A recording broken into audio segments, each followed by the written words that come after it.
अगर बिहार में देश की सबसे अच्छी शिक्षा व्यवस्था बनानी है तो करीब करीब 5.5 लाख करोड़ रुपया खर्च होगा। 5.5 लाख करोड़ और करीब 8 से 10 वर्ष लगेंगे। अगर आज टीचर का आप ट्रेनिंग शुरू कीजिएगा तो 3 वर्ष में वो टीचर बहाल होगा जो कि कायदे से कर सकता है। तो कोई कहता है कि हम आएंगे शिक्षा सुधार देंगे तो आपको बेवकूफ बना रहा है। लेकिन हम लोग दो बात कह रहे हैं। एक, जो स्कैंडिनेवियन कंट्री हैं, फिनलैंड, स्वीडन, डेनमार्क, इन कंट्रीज में जाकर देखिए, वहां दुनिया में सबसे अच्छी शिक्षा की व्यवस्था है। अमेरिका इंग्लैंड में नहीं है। सबसे अच्छी शिक्षा की, प्राइमरी शिक्षा की ये व्यवस्था स्कैंडिनेवियन कंट्रीज में है, फिनलैंड में, स्वीडन में, डेनमार्क में।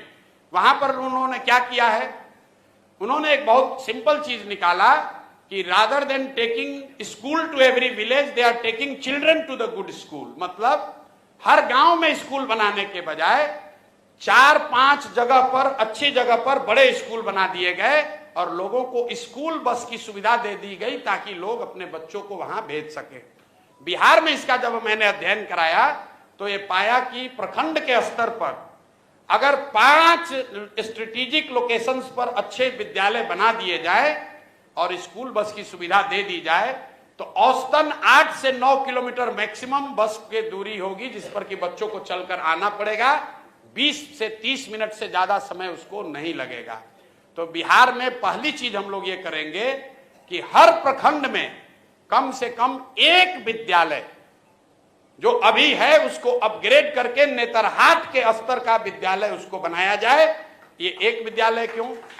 इसलिए कि अगर हर प्रखंड में एक विद्यालय बनाइएगा बढ़िया नेतरहाट के जैसा, जिस एक नेतरहाट के विद्यालय से 1500 IAS IPS बने हैं, वो सरकारी विद्यालय था, यही बिहार के सरकार की व्यवस्था में चलता था और उसमें पढ़ने वाले ज्यादातर लड़के मध्यम और निम्न वर्गीय आर्थिक परिवारों से आए हुए थे। वैसा अगर स्कूल बनाना है तो करीब करीब 15 से 17 हजार करोड़ रुपया खर्च होगा हर साल। इससे ज्यादा पैसा है नहीं बिहार के पास। तो हम लोग ये कह रहे हैं कि हर साल हर प्रखंड में कम से कम एक विद्यालय बनाएंगे ताकि अगले 5 वर्ष में हर प्रखंड में 5 नेतरहाट के स्तर का विद्यालय जरूर हो जाएगा। दूसरी बात, हम अगर 5 वर्ष में शिक्षा सुधारेंगे, आपका लड़का 6वां में है, 8वां में है, आप कैसे सुधरिएगा? आपका समय तो निकलता जा रहा है। उसके लिए हम लोगों ने कहा कि जैसे ही सरकार बनेगी तो गरीब लोगों को यह सुविधा दे दी जाएगी कि अगर आप चाहें तो आप अपने बच्चे को प्राइवेट स्कूल में भेजिए और प्राइवेट स्कूल का रेगुलेटेड फीस सरकार की ओर से भरा जाएगा। मतलब कई आदमी कोई समझ में नहीं आ रहा है, कह रहा भैया तो सब तो प्राइवेटे में भेज देगा। बिल्कुल नहीं भेजेगा। ये अमेरिका में या कई देशों में ये व्यवस्था लागू है। जब आपका बच्चा होता है आपको मिलता है दोनों ऑप्शन, प्राइवेट में पढ़ाओगे कि सरकारी में पढ़ाओगे। ज्यादातर लोग सरकारी में पढ़ाना चाहते हैं। आपसे अभी पूछेंगे कि आपका लड़का साइंस कॉलेज में पढ़ेगा कि पटना में प्राइवेट कॉलेज में पढ़ेगा, आप कहिएगा भैया साइंस कॉलेज में नाम लिखवा दीजिए। आपसे पूछेंगे कि PMCH से मेडिकल करना है कि रमैया से करना है, आप कहे भैया PMCH में हो जाए तो रमैया क्या करने जाएगा। क्यों? क्योंकि सरकारी जो मेडिकल कॉलेज है, साइंस कॉलेज है, वो किसी प्राइवेट कॉलेज से उसका स्तर ऊपर है। तो ये सच्चाई नहीं है कि अगर आपको ऑप्शन मिल जाए तो सब आदमी प्राइवेट में जाएगा। दूसरी बात समझिए कि सरकारी विद्यालय फ्री नहीं है। ये आपको हमको लगता है कि ये फ्री है। सरकारी विद्यालय को चलाने में सरकार खर्च कर रही है 60,000 करोड़ रुपया। हर साल बिहार सरकार खर्च करती है 60,000 करोड़ रुपया।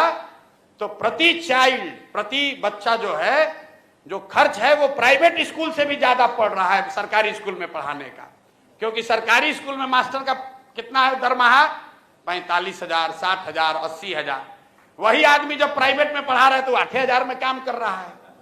तो अगर ये बैलेंस बना दिया जाए कि सरकारी विद्यालय का स्तर धीरे धीरे सुधारा जाए तो कम पैसे में लोगों को यह सुविधा दी जा सकती है कि भाई तुम प्राइवेट में पढ़ाओ लेकिन पढ़ाओ। तो उससे लोग अपने बच्चों को पढ़ाएंगे। और जो बजट अभी उपलब्ध है इसका 1/3 पैसा हम लोग सरकारी विद्यालय को सुधारने में लगाना चाहते हैं। 1/3 पैसा प्राइवेट स्कूल में जो अपना बच्चा को डालेगा उसका फीस भरने के लिए देना चाहते हैं। और जो बकिया बन जाएगा वो मेंटेनेंस में, अभी जो चल रहा है खिचड़ी वाला स्कूल, उसको 2-4 साल चलाना ढोना पड़ेगा, उसके लिए रखेंगे।